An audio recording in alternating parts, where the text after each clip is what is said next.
شروع اللہ کے نام سے جو بڑا مہربان نہایت رحم والا ہے۔ ہم نے نوح کو ان کی قوم کی طرف بھیجا کہ پیشتر اس کے کہ ان پر درد دینے والا عذاب واقع ہو اپنی قوم کو خبردار کر دو۔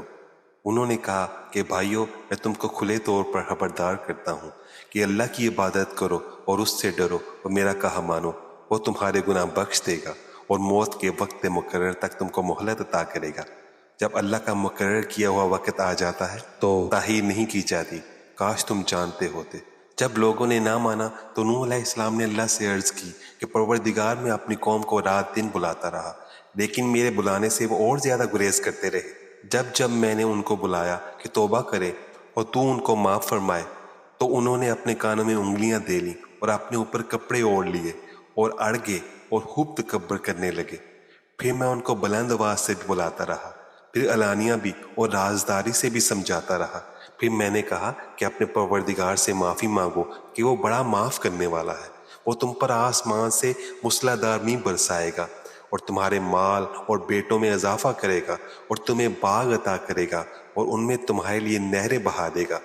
تم کو کیا ہوا ہے کہ تم اللہ کی عظمت کا اعتقاد نہیں رکھتے، حالانکہ اس نے تم کو طرح طرح کی حالتوں میں پیدا کیا ہے؟ کیا تم نے نہیں دیکھا کہ اللہ نے 7 آسمان کیسے اوپر تلے بنائے ہیں اور چاند کو ان میں روشن بنایا ہے اور سورج کو چراغ بنا دیا ہے؟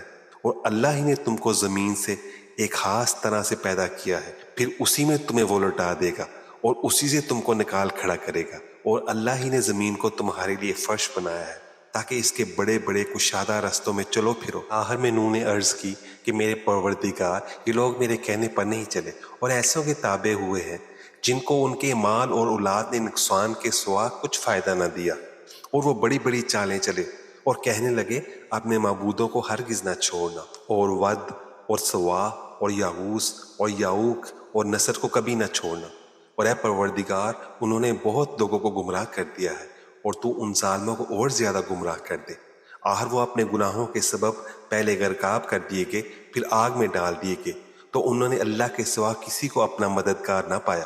اور پھر نوح نے یہ دعا کی کہ میرے پروردگار، ان کافروں میں سے کسی کو زمین پر بستہ نہ رہنے دے، اگر تو ان کو رہنے دے گا تو یہ تیرے بندوں کو گمراہ کریں گے اور ان سے جو اولاد ہوگی وہ بھی بدکار اور ناشکری ہوگی۔ اے میرے پروردگار، مجھ کو اور میرے ماں باپ کو اور جو ایمان لا کر میرے گھر میں آئے اس کو اور تمام ایمان والے مردوں اور ایمان والی عورتوں کو معاف فرما، اور ظالم لوگوں کے لیے اور زیادہ تباہی بڑھا۔